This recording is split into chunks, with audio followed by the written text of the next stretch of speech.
Bendiciones, les habla Giancarlo Pujols y quiero compartir dos versos bíblicos mal traducidos en las Escrituras.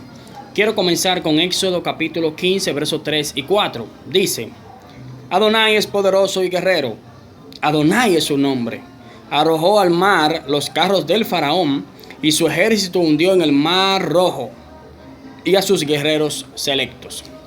Esto es una historia muy conocida, ya que en todas las iglesias se habla de que Israel atravesó el mar rojo. Ahora yo le pregunto, ¿será verdad? ¿Será verdad que Israel atravesó el mar rojo?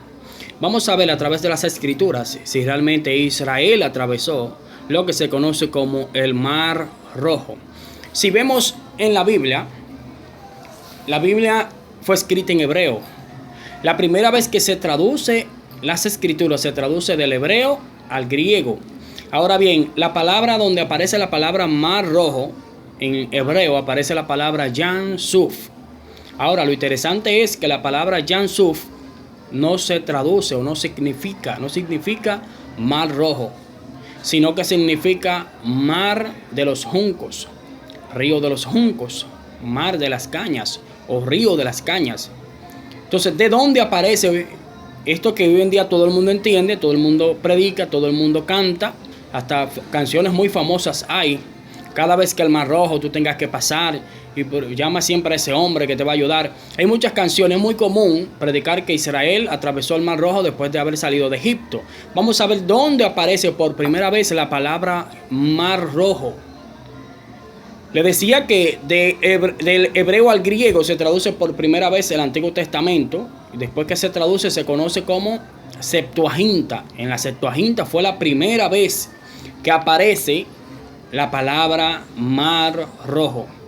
De hecho, cuando está en hebreo es la palabra Yam Suf. Ahora, después que traducen al griego, aparece la palabra Erita Talazán. Erita Talazán. Entonces, lo interesante es que la palabra Erita Talazán o Eritra Talazán no significa mar de los juncos, no significa mar de las cañas, sino que significa mar rojo. Fue la primera vez que se tradujo el texto que viene a tomar el sentido de mar rojo, pero de ahí para atrás nadie conocía, nadie cantaba, nadie predicaba, nadie enseñaba que Israel había atravesado el mar rojo, sino después que se traduce la Biblia o el Antiguo Testamento, como se conoce entre las iglesias cristianas. Cuando se traduce al griego se forma la Septuaginta y ahí aparece por primera vez la palabra mar rojo. De hecho, donde Israel atravesó el mar se conoce mar de los juncos, precisamente porque había muchas cañas, muchos juncos a la orilla de todo ese lugar. Por eso se conoce mar de los juncos. Si usted busca la Biblia le da hasta las coordenadas de dónde, de los lugares específicos donde Israel atravesó el río o el mar, como se conoce. Se conoce, o en la Biblia en hebreo, habla de Yam Suf, mar de los juncos. Y muchas veces nosotros hemos malinterpretado, casi todos, hemos malinterpretado el texto, porque así nos lo enseñaron, pero nosotros tenemos el compromiso de investigar, de buscar, de desmitificar la verdad. Entonces este es uno de los versos que hemos visto. De hecho, podemos leer varias traducciones bíblicas que nos apoyan en eso. La versión Restauración del Pueblo, si leemos, dice, ejemplo, Éxodo 15, verso 4, dice: echó en el mar los carros del faraón y su ejército, y sus capitanes escogidos fueron atascados en el mar de los juncos. Podemos buscar otra versión también que nos ayude en eso. Podemos buscar la Biblia Kadosh también, que la Biblia Kadosh dice que atravesaron el mar de Suf, o el mar de Yam Suf, atravesaron el mar de los juncos. Y hubo muchas traducciones más que usted puede visitar y se dará cuenta que apoya esto que yo le estoy diciendo, que no es nuevo. Ya. Entonces, otro verso bíblico también que ha sido un poco mal traducido por nosotros los cristianos y muchas veces, que es bueno que uno sepa todo esto para tener más seguridad, para tener certeza de las cosas. Si buscamos en la Biblia, también Génesis capítulo 37, verso 13, nos encontramos con José y su túnica de colores. Ahora, yo le pregunto, ¿será verdad que José tenía una túnica de colores? ¿Será verdad? Vamos a ver a través de las escrituras. Si José tenía una vestidura, una túnica como se conoce, de diversos colores. Si buscamos en Génesis capítulo 37, verso 3, leemos y dice: y amaba Israel a José más que a todos sus hijos, porque lo había tenido en su vejez, y le hizo una túnica de colores. Leemos así en la Reina Valera.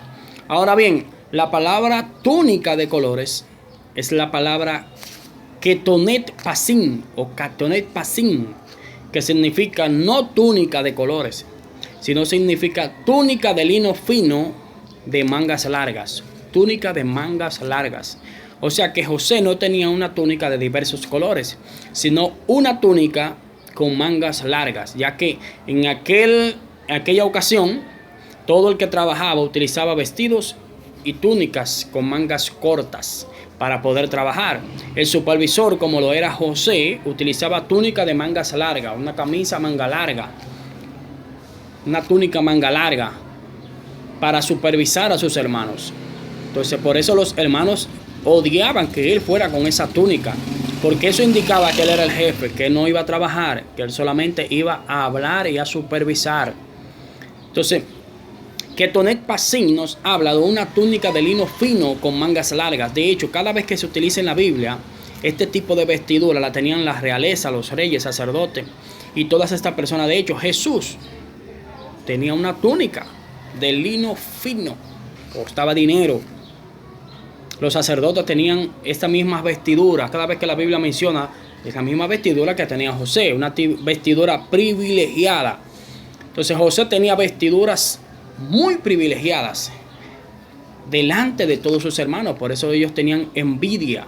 Pero me llama también la atención otro verso bíblico, el mismo verso bíblico, que dice que Israel amaba a José más que a todos sus hermanos, y dice, porque lo tuvo en su vejez, porque era el hijo de su vejez. ¿Será verdad que era el hijo de su vejez? Porque cuando uno dice así, es porque ese es el último hijo, ese fue el último que tuve en mi vejez. No, después de José, Jacob, Israel tenía más hijos, tuvo a Benjamín.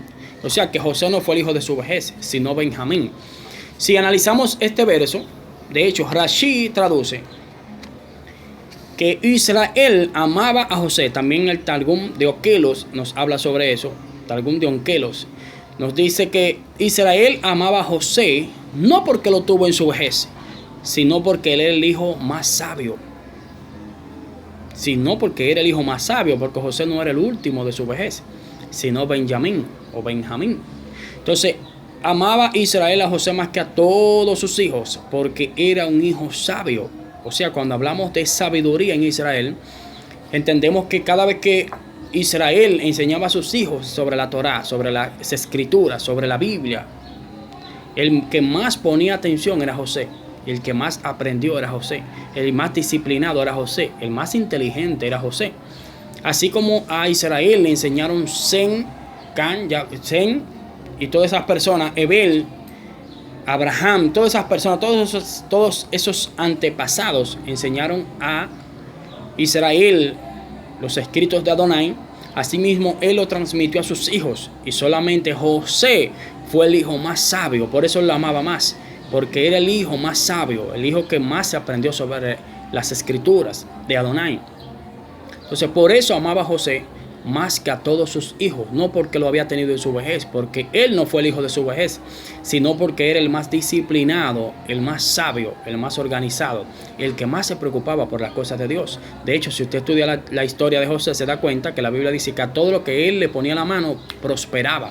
A todo lo que él le ponía la mano, florecía. Entonces, estos son dos versos bíblicos que hemos compartido en el día de hoy. En otra ocasión nos veremos desmitificando otros versos bíblicos. Bendiciones, les habló Giancarlos Pujolos.